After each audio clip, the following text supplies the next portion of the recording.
Alright traders, we're back.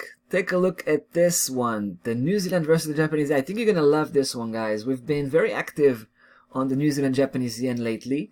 Even though we are trying to focus on the big setup, the big system here that represents a formation which is relatively in its infancy.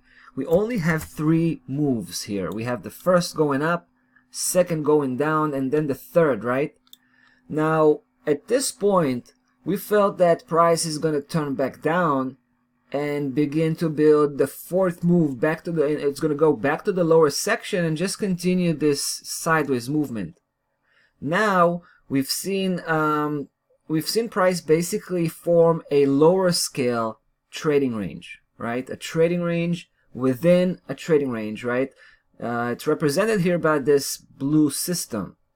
Now, we've been following this one very closely, right? Now I'm basically zooming in and taking you, all the way to the very local price section, which, it's being, played out here with this blue system. And you can see the move, right?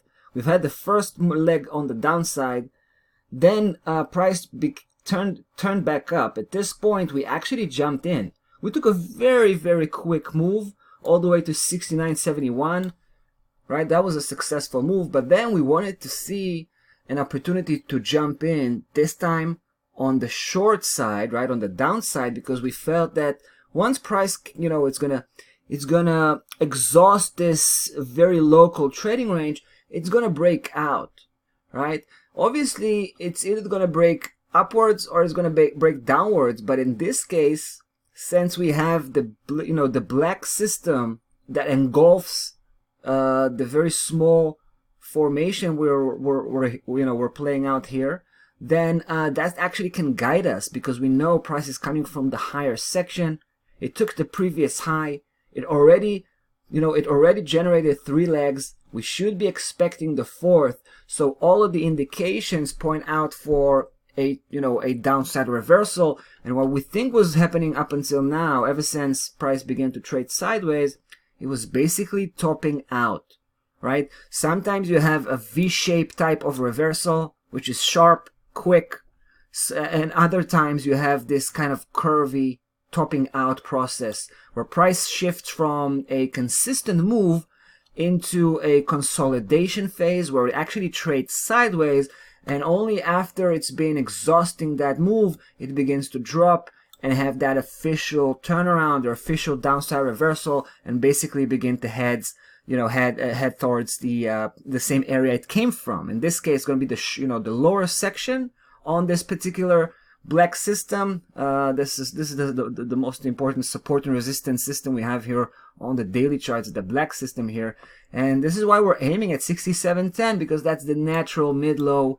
key level which we believe price is going to be hitting.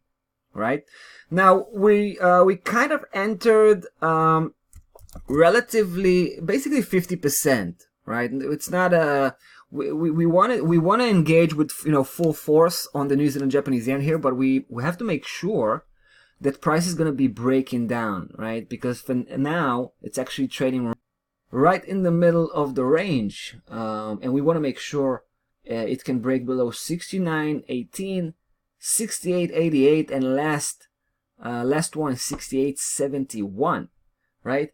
Once it does that, once it overcomes the 3 obstacles, which I'm pretty sure it will, then of course we will reward this position with the second portion, and we'll push this position to 100%. All right, and then of course we'll try to chase 67.10, which is our primary target.